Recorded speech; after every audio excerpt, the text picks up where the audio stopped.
இன்றைக்கு நமக்கு கிடைத்திருக்கிற ஒரு மிக சிறந்த அரும்பெரும் வாய்ப்பாய் அன்புக்கினிய சகோதரி மதிவதனி அவர்களும் அலிமல் புகாரி அவர்களும் இங்கே உரை நிகழ்த்தும் வாய்ப்பினை பெற்றிருக்கிறார்கள். அவர்களுடைய சிறப்பான உரையினை நீங்கள் அனைவரும் விரும்பி கேட்பதற்கு ஆவலோடு காத்திருக்கிறீர்கள். எனவே நீண்ட நேரம் அவர்களுக்கும் உங்களுக்கும் இடையே நான் தடையாக இருக்க விரும்பவில்லை. இங்கே எனக்கு முன்னால் பேசிய அன்பிற்கினிய அன்பர் துரைராஜ் அவர்கள் மிக சிறப்பான கருத்துக்களை மிகுந்த எழுச்சியோடு எடுத்து சொன்னார்கள். சைதாப்பேட்டையில் நடைபெற்றிருக்கிற பணிகள், தமிழகத்தில் மாண்புமிகு முதல்வராக முத்துவேல் கருணாநிதி ஸ்டாலின் அவர்கள் பொறுப்பேற்று தமிழகத்திற்கு ஆற்றிய கடமைகளை எல்லாம் பட்டியல் போட்டு காட்டி, அந்த அளவுக்கான இந்த கடந்த அரசு எந்த அளவுக்கு மக்கள் மத்தியில் ஒரு ரியல் ஆட்சியாக இருந்தது, இன்றைக்கு ரீல்ஸ் ஆட்சியாக மாறியிருக்கிறது என்பதை மிகுந்த சிறப்போடு நண்பர் துரைராஜ் அவர்கள் எடுத்து சொல்லியிருக்கிறார்கள். அந்த வகையில் இந்த கூட்டம் என்பது முத்தமிழறிஞர் கலைஞர்களுடைய பிறந்த நாள் விழாவை நாம் இன்றைக்கு எழுச்சியோடு கொண்டாட தொடங்கி, சைதாப்பேட்டை மட்டுமல்ல ஒட்டுமொத்த சென்னை தெற்கில் இதுவரை 300க்கும் மேற்பட்ட நிகழ்ச்சிகளின் வாயிலாக பல்வேறு வகையான நிகழ்வுகள் நடத்தி முடிக்கப்பட்டிருக்கிறது. அன்புக்கினிய நண்பர் துரைராஜ் அவர்கள் பகுதி கழகத்தின் செயலாளராகவும் மாநகராட்சி மன்றத்தின் மண்டல குழுவின் தலைவராகவும் பொறுப்பேற்று இந்த வட்டத்தின் தேவைகள் மட்டுமல்லாது சைதை தொகுதியில் இருக்கிற 4 பெருநகர மாநகராட்சி வட்டங்களிலும் வேளச்சேரி தொகுதியையும் மயிலை தொகுதியில் ஒரு வட்டத்தையும் ஆக அன்புக்கினிய துரைராஜ் அவர்கள் பொறுப்பேற்று இந்த பகுதிகளில் அடிப்படை பிரச்சனைகளுக்கு தீர்வு கண்டு மக்களின் தேவைகளை மிக சிறப்பாக நிறைவேற்றி ஒரு உள்ளாட்சி அமைப்பின் பிரதிநிதி எப்படி இருக்க வேண்டும் என்பதற்கு உதாரணமாகவே திகழ்ந்து கொண்டிருக்கிறார். சென்னையில் சைதாப்பேட்டைக்கு ஒரு மிகப்பெரிய அளவிலான வாய்ப்பு. 2 பகுதி செயலாளர்களும் 2 பேருமே மண்டல குழுவின் தலைவர்களாக இருப்பது என்பது சைதை தொகுதி மக்களுக்கான ஒரு மிக சிறந்த வாய்ப்பு. அன்றைக்கினிய நண்பர் கிருஷ்ணமூர்த்தி அவர்கள் 10வது மண்டல குழுவின் தலைவராக விருகம்பாக்கம், தியாகராய நகர் ஆகிய தொகுதிகளை உள்ளடக்கிய ஒரு மண்டலம். சைதை தொகுதியில் ஒரு 3 வட்டங்களுக்கும் அவர் மண்டல குழுவின் தலைவர் என்கின்ற வகையில் இன்றைக்கு ஒரு மிக சிறப்பான பணியாற்றி சைதை தொகுதியின் அடிப்படை தேவைகளை கடந்த 4.5 ஆண்டுகளாக மிக சிறப்பாக இனிய நண்பர் துரைராஜ் அவர்களும் நண்பர் கிருஷ்ணமூர்த்தி அவர்களும் நிறைவேற்றி தந்திருக்கிறார்கள். அதைத்தான் மதிப்பிற்குரிய துணை மேயர் நண்பர் மகேஷ்குமார் அவர்கள் இந்த மடுவின்கரை பகுதியில் நீண்ட காலமாக இருந்த பிரச்சனைகளுக்கு இனிய நண்பர் துரைராஜ் அவருடைய முயற்சியினால் எப்படி தீர்வு காணப்பட்டிருக்கிறது என்பதை மிக சிறப்பாக எடுத்து சொல்லி சென்றிருக்கிறார். அந்த வகையில் நண்பர் துரைராஜ் அவர்களை பொறுத்தவரை ஒரு மக்கள் பிரதிநிதி எப்படி இருக்க வேண்டும் என்பதற்கு உதாரணமாக இருந்து கொண்டிருப்பது மட்டுமல்ல, காலையானாலும் மாலையானாலும் மதியமானாலும் மக்களின் தேவைகளை மிக சிறப்பாக நிறைவேற்றி தருகிற ஒரு மக்கள் சேவகராக இனிய நண்பர் துரைராஜ் அவர்கள் இந்த பகுதியில் விளங்கி கொண்டிருக்கிறார் என்பதை மகிழ்ச்சியோடு அவரை நான் பாராட்ட கடமைப்பட்டிருக்கின்றேன். அந்த வகையில் நம்முடைய சைதாப்பேட்டையை பொறுத்தவரை நான் ஏற்கனவே கடந்த வாரம் நடைபெற்ற கூட்டத்திலும் கூட சொன்னேன். இதுவரை சைதாப்பேட்டையின் வரலாறு என்பது முத்தமிழறிஞர் கலைஞர்கள் 1967லும் 71லும் சைதை தொகுதியின் சட்டமன்ற உறுப்பினராக நின்று வென்று எத்தகையதொரு சைதாப்பேட்டையை பார்க்க வேண்டும் என்று அவர் விரும்பினாரோ, சைதாப்பேட்டையில் எத்தகையதொரு வளர்ச்சி காணப்பட வேண்டும் என்று அவர் நினைத்தாரோ, அவர் கண்ட சைதாப்பேட்டை இன்றைக்கு அவருடைய திருமகன் முத்துவேல் கருணாநிதி ஸ்டாலின் அவர்களால் முழுமைப்படுத்தப்பட்டிருக்கிறது என்பது மகிழ்ச்சியான ஒரு விஷயம். சைதாப்பேட்டையில் தமிழ்நாட்டிலேயே ஒரு மிக சிறந்த மல்டி ஸ்பெஷாலிட்டி என்று சொல்லக்கூடிய பன்னோக்கு மருத்துவமனையை மாண்புமிகு தமிழ்நாட்டின் முதலமைச்சர் அவர்கள் ஏற்படுத்தி கலைஞர் நூற்றாண்டு உயர் சிறப்பு மருத்துவமனை இன்றைக்கு தமிழ்நாடு முழுவதிலும் இருந்து சைதாப்பேட்டையை நோக்கி தினந்தோறும் ஆயிரக்கணக்கானவர்கள், சற்றாறக்குறை ஒரு நாளைக்கு 2500-3000 பேர் தமிழ்நாட்டின் பல்வேறு பகுதிகளில் இருந்து பன்னோக்கு வசதியை சைதாப்பேட்டையில் பெறுவதற்காக வந்து செல்லுகிற நிலையை உண்மையில் கலைஞர் என்றிருந்தால் மிகுந்த மகிழ்ச்சி அடைந்திருப்பார் என்கின்ற அளவில் இன்றைக்கு கலைஞர் உயர் சிறப்பு மருத்துவமனை என்பது மிகப்பெரிய அளவில் மருத்துவ பயன் தந்து கொண்டிருக்கிறது. அதே வளாகத்தில் இந்தியாவிலேயே பிரத்யேகமான வயது மூத்தவர்களுக்கான மருத்துவமனை, இந்தியாவில் 2 இடங்களில் வயது மூத்தவர்களுக்கான மருத்துவமனை அமையும் என்று ஒன்றிய அரசு அறிவித்திருந்தாலும் பிரத்யேகமான வயது மூத்தவர்களுக்கான மருத்துவமனை சைதாப்பேட்டையில் மட்டுமே அமைந்திருக்கிறது. பீகாரில் இருப்பவர்களாக இருந்தாலும், மகாராஷ்டிராவில் இருப்பவர்களாக இருந்தாலும், ஏன் குஜராத்தில் இருப்பவர்களாக இருந்தாலும் கூட இந்தியாவின் வயது மூத்தவர்களுக்கான பிரத்யேக மருத்துவமனை என்றால் அது சைதாப்பேட்டை என்று சொல்லுகின்ற அளவுக்கு சைதாப்பேட்டையின் புகழை நிலைநிறுத்தியிருப்பவர் மாண்புமிகு முத்துவேல் கருணாநிதி ஸ்டாலின் அவர்கள். அதேபோல் இன்றைக்கு அதே வளாகத்தில் ஒரு 6.5 ஏக்கர் நிலப்பரப்பில் 417 கோடி மதிப்பீட்டில் உலகிலேயே சிறந்த குழந்தைகளுக்கான மருத்துவமனை மற்றும் ஆராய்ச்சி மையத்தை நம்முடைய மாண்புமிகு முத்துவேல் கருணாநிதி ஸ்டாலின் அவர்களால் அடிக்கல் நாட்டப்பட்டு இன்றைக்கு அசுர வேகத்தில் அந்த பணிகள் நடைபெற்று கொண்டிருக்கிறது. இன்னமும் 1.5 ஆண்டு காலத்தில் அந்த பணிகள் நிறைவுற்றதற்கு பிறகு உலகின் மிக சிறந்த குழந்தைகளுக்கான மருத்துவமனை சைதாப்பேட்டையில் அமையப்பட்டிருக்கிறது என்கின்ற பெருமை சைதை தொகுதிக்கு வரவிருக்கிறது.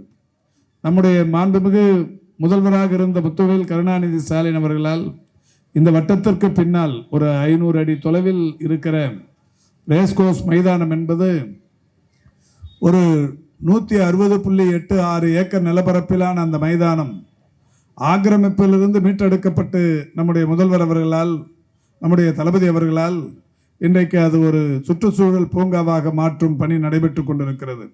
தினந்தோறும் நாங்கள் அங்கே காலையில் நடைபயிற்சி செல்லும் பழக்கத்தை பெற்றிருக்கிறோம். அதிகாலையிலேயே அந்த இடத்தை பார்க்கிற போது உண்மையில் மிகப்பெரிய அளவில் மகிழ்ச்சி. முதல் கட்டமாக ஒரு 25 ஏக்கர் நிலப்பரப்பில் 39 கோடி மதிப்பீட்டில் ஒரு மிகப்பெரிய அளவில் சுற்றுச்சூழல் பூங்கா அமைக்கும் பணியினை தொடங்கி இருக்கிறார்கள். நம்முடைய தளபதி அவர்கள் தொடங்கி வைத்தார்கள். அந்த பணி இப்பொழுது வேகமாக நடைபெற்று கொண்டிருக்கிறது. நமக்கு இருக்கிற கவலையெல்லாம் 160.86 ஏக்கர், அதில் 118 ஏக்கர் சுற்றுச்சூழல் பூங்கா, ஒரு 42 ஏக்கர் தளபதி அவர்கள் மீண்டும் ஆட்சி கட்டிலில் அமர்ந்திருந்தால் சைதாப்பேட்டைக்கு ஒரு பெரிய சிறப்பு. தலைமைச் செயலகமே சைதாப்பேட்டைக்கு வந்திருக்கும் அந்த 42 ஏக்கர் நிலப்பரப்பில். ஆனால் அந்த வாய்ப்பு இப்போது இல்லாமல் போயிருக்கலாம். நிச்சயம் எதிர்காலத்தில் நம்முடைய தளபதி அவர்களால் சைதைக்கு, தமிழ்நாட்டிற்கு அது நடைபெறும் என்பதில் யாருக்கும் மாறுபட்ட கருத்து இருக்க முடியாது. அதேபோல் இந்த வட்டத்தின் இன்னொரு சாலை, வேளச்சேரி சாலையில் 4.5 ஏக்கர் நிலப்பரப்பில் மாவட்ட ஆட்சி நிர்வாகத்திற்கு சொந்தமான ஒரு இடம் மீட்டெடுக்கப்பட்டு 83 கோடி ரூபாய் திட்ட மதிப்பீடுகள் தயாரிக்கப்பட்டு மாவட்ட ஆட்சியர் அலுவலகம் இங்கே கட்டுவதற்கான பணிகள் அன்றைக்கு திட்டமிடப்பட்டது. இப்பொழுது அதுவும் கூட நிறுத்தப்பட்டிருக்கிறது என்று கேள்விப்படுகிறோம். அதுவும் சைதாப்பேட்டைக்கு வந்திருந்தால் சைதாப்பேட்டை தமிழ்நாட்டின் தலைநகராகவே மாறியிருக்கும் சூழல் நிச்சயம் வந்திருக்கும். இப்பொழுது அண்ணா சாலையில் ஒரு 3.2 கிலோமீட்டர் தூரத்திற்கு சைதாப்பேட்டையும் அண்ணா அறிவாலயத்தையும் கலைஞர் எந்த அளவுக்கு நேசித்தார் என்று தெரியும். பிறந்த நாள் விழாவை அவருக்காக நாம் நடத்தி கொண்டிருக்கிறோம். சைதாப்பேட்டை அவர் 2 முறை நின்று வென்ற தொகுதி. அறிவாலயம் அவர் ஆலயமாகவே கருதி தொழுத இடம். இன்றைக்கு சைதாப்பேட்டையும் அறிவாலயத்தையும் இணைக்கிற 3.2 கிலோமீட்டர் தூரத்திற்கான ஒரு மேம்பால பணிகள் நடைபெற்று கொண்டிருக்கிறது. ஒரு 70% மேலான பணிகள் நிறைவுற்றிருக்கிறது.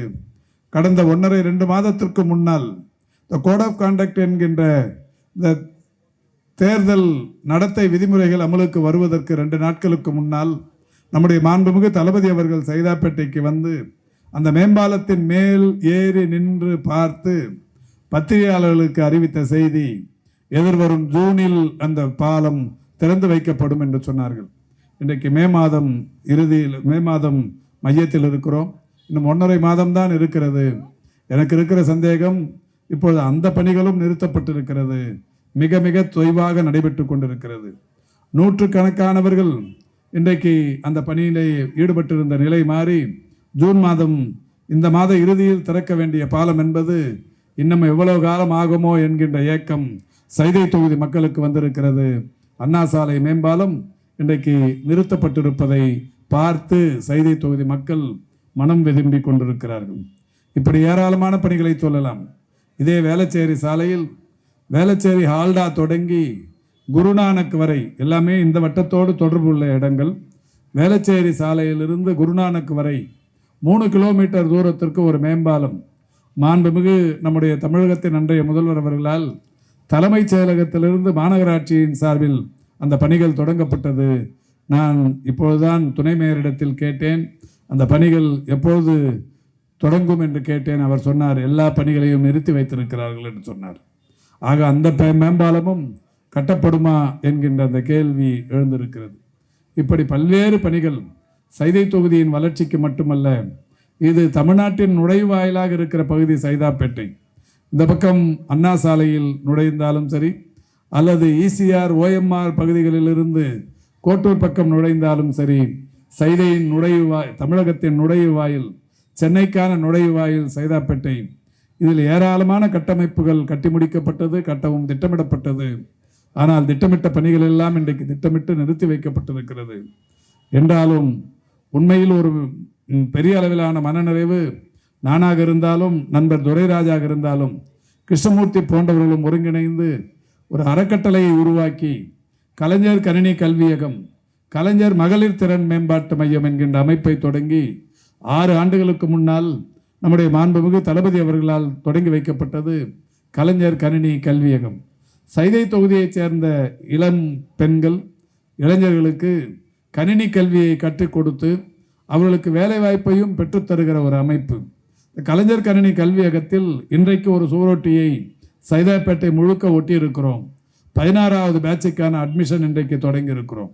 என்னை கூட காலையிலிருந்து பல நண்பர்கள் கேட்டார்கள், நீங்கள் தான் பொறுப்பில் இல்லையே, இந்த மக்களுக்கு மீண்டும் அதை செய்ய வேண்டுமா? கலைஞர் கணினி கல்வியகத்தின் மூலம் இலவசமாக கணினியை கல்வியை கற்றுக் கொடுத்து டேலி குரு, டேலி ப்ரோ, டேலி ஏஸ் என்று சொல்லக்கூடிய கணினி கல்வியை கற்றுக் கொடுத்து அவர்களுக்கு வேலை வாங்கி தரும் பணியினை இன்னமுமா செய்ய வேண்டும். கடந்த 6 ஆண்டுகளாக செய்து ஆயிரக்கணக்கானவர்களுக்கு வேலை வாய்ப்பையும் பெற்று தந்தீர்களே, இப்போதுமா அதை செய்ய வேண்டும் என்று கேட்டார்கள். நான் அவர்களுக்கு சொன்னது, மாண்புமிகு தளபதி அவர்கள் எவ்வழியோ அவ்வழியில் திமுக கழகத்தின் ஒவ்வொரு தொண்டனும் செயல்படுவான். இந்த மக்களுக்கான பணியினை யார் தடுத்தாலும் அதை நாங்கள் நிறுத்த மாட்டோம் என்று சொல்லி இன்றைக்கு அந்த கலைஞர் கணினி கல்வியகத்தின் பணிகள் 16வது பேட்சுக்கான அட்மிஷன் தொடங்கி இருக்கிறது. கடந்த 1 மாத காலம் கோடை கத்திரி வெயில் தகிப்புக்கு சைதாப்பேட்டைக்கு ஒவ்வொரு நாளும் சுத்திகரிக்கப்பட்ட 7000 லிட்டர் குடிநீரை நம்முடைய இளைஞரணியின் பகுதி அமைப்பாளர் நண்பர் பாலா அவர்களுடைய உறுதுணையோடு ஒத்துழைப்போடு இன்றைக்கு சைதாப்பேட்டையில் 7000 லிட்டர் தண்ணீரை ஒவ்வொரு நாளும் குளிர்வித்து ஐஸ் வாட்டர் பூத்துகளின் மூலம் விநியோகம் செய்தோம். அதையும் கடந்து இன்றைக்கு கலைஞர் மகளிர் திறன் மேம்பாட்டு மையம் என்கின்ற அமைப்பின் சார்பில் தையல் பயிற்சியும் அழகு கலை பயிற்சியும் அளிக்கப்பட்டு வருகிறது. அதுவும் கூட நிறுத்தப்படாமல் இன்றைக்கு அந்த பணியையும் நாம் இப்போதும் செய்து கொண்டிருக்கிறோம். கடந்த 1 வாரத்திற்கு முன்னால் நான் அந்த 2 அமைப்புகளின் செயல்பாடு குறித்து நேரடியாக போய் ஆய்வு செய்தேன். அந்த அறக்கட்டளைக்கு நான் தான் தலைவர். அறக்கட்டளைக்கான நிர்வாகிகள் நண்பர் துரைராஜும் நண்பர் கிருஷ்ணமூர்த்தி போன்றவர்களும். நாங்கள் போய் ஆய்வு செய்தோம். அது சமூக வலைதளங்களில் செய்தியாக வந்தது. அதுக்கு கீழே கமெண்ட் போடுறாங்க, அந்த நண்பர்களை பற்றி உங்களுக்கு நன்றாக தெரியும், இன்னமுமா நீங்கள் ஆய்வுக்கு போகிறீங்க, இது அரசாங்க வேலை இல்லையான்னு கேட்குறாங்க. கலைஞர் மகளிர் திறன் மேம்பாட்டு மையமும் கலைஞர் கணினி கல்வியகமும் திமுக கழகத்தின் சார்பில் எங்கள் சொந்த உழைப்பில் நடைபெற்று கொண்டிருக்கிற பணிகள். அவைகளுக்கு போனால் கூட அதுவும் கூட அவங்களுக்கு கவர்மெண்ட் மாதிரி தெரியுது. இதுவும் கூட தெரியாத ஒரு கும்பல் தான் இன்றைக்கு ஆட்சி நடத்தி கொண்டிருக்கிறார்கள். அதைத்தான் இன்றைக்கு நண்பர் துரைராஜ் சொன்னார், ரியல் ஆட்சிக்கு விடை கொடுத்து ரீல்ஸ் ஆட்சி நடைபெற்று கொண்டிருக்கிறது. இந்த ரீல்ஸ் ஆட்சியும் மிக விரைவில் மக்களிடமிருந்து விடைபெறும் என்கின்ற நம்பிக்கையை மாண்புமிகு தமிழ்நாட்டின் முன்னாள் துணை முதல்வர் அண்ணன் தளபதி அவர்கள் இன்றைக்கு அண்ணா அறிவாலயத்தில் நடைபெற்ற நிகழ்ச்சியில் குறிப்பிட்டிருக்கிறார்கள் என்பதை எடுத்து சொல்லி, எனவே இந்த நிலைகளிலிருந்து சைதாப்பேட்டைக்கு பணியாற்றுவதை எந்த சக்தியும் நம்மை தடுத்து விடாது. தொடர்ந்து பணியாற்றுவோம், இந்த தொகுதி மக்களுக்கான தேவைகளை நிறைவேற்றுவோம் என்கின்ற வகையில்தான் இன்றைக்கு பல்வேறு நிகழ்ச்சிகள் நடைபெற்று கொண்டிருக்கிறது. அதேபோல் தான் இயக்கத்தின் பணிகள் என்று எடுத்துக்கொண்டால் நண்பர் துரைராஜாக இருந்தாலும் நண்பர் கிருஷ்ணமூர்த்தியாக இருந்தாலும் மேடையில் வீற்றிருக்கிற வட்ட செயலாளர்களாக இருந்தாலும் சைதை தொகுதிக்குட்பட்ட அனைத்து நிர்வாகிகளும் மிக சிறப்பாக பணியாற்றி இயக்கத்தை லைவில் வைத்து கொண்டிருக்கிறார்கள். அந்த வகையில் இந்த நிகழ்ச்சி ஒரு மிக சிறப்பானது. இந்த நிகழ்ச்சிக்கு வருகை தந்திருக்கின்ற மதிவதனி அவர்கள், அவருடைய உரை குறித்து உங்களுக்கு நன்றாக தெரியும். இதே இடத்தில் கடந்த ஓராண்டுக்கு முன்னால் மிக சிறப்பாக பேசி உங்கள் அனைவருடைய பாராட்டுக்களை பெற்ற அன்பிற்கினிய சகோதரி மதிவதனி அவர்கள் இந்த நிகழ்ச்சிக்கு வருகை தந்து இப்பொழுது பேசவிருக்கிறார். அதேபோல் அலீம் அல் புகாரி அவர்கள், நம்முடைய வணக்கத்திற்குரிய தமிழ்நாட்டின் முதலமைச்சராக இருந்த தளபதி அவர்கள் பீகார் என்று நினைக்கிறேன், பீகாருக்கு சென்றபோது அவருடைய தமிழ் உரையை அங்கே இந்தியில் மொழிபெயர்த்து அந்த மக்களுக்கு அளித்தவர். அதேபோல் காங்கிரஸ் பேர் இயக்கத்தின் தலைவராக இருக்கிற ராகுல் காந்தி அவர்கள் தமிழ்நாட்டுக்கு வருகிற போது அவருடைய உரையை தமிழில் மொழிபெயர்த்து பேசுகிற அளவுக்கான ஆற்றல் வாய்ந்த சொற்பொழிவாளர்.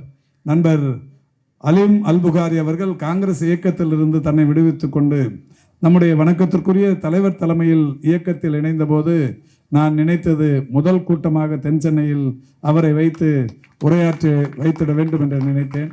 அதற்கு நான் எந்த இடம் பொருத்தமாக இருக்கும் என்று நம்முடைய பகுதி செயலாளர்களிடத்தில் பேசிக் கொண்டிருந்த போது துரைராஜ் சொன்னார், மடுவின் கரையில் மசூதி காலனி அருகில் அலீம் அல் புகாரி பேசினால் சிறப்பாக இருக்கும், அதற்கான வாய்ப்பு எனக்கு வழங்க வேண்டும் என்று நண்பர் துரைராஜ் சொல்லி அவரும் இங்கே உரையாற்ற வருகை தந்திருக்கிறார். அவர்களுடைய உரைக்கு வழிவிட்டு சிறப்பான இந்த நிகழ்ச்சியை நடத்தி கொண்டிருக்கிற அன்பிற்கினிய நண்பர் துரைராஜ் அவர்களை பாராட்டி விடைபெறுகிறேன். நன்றி, வணக்கம்.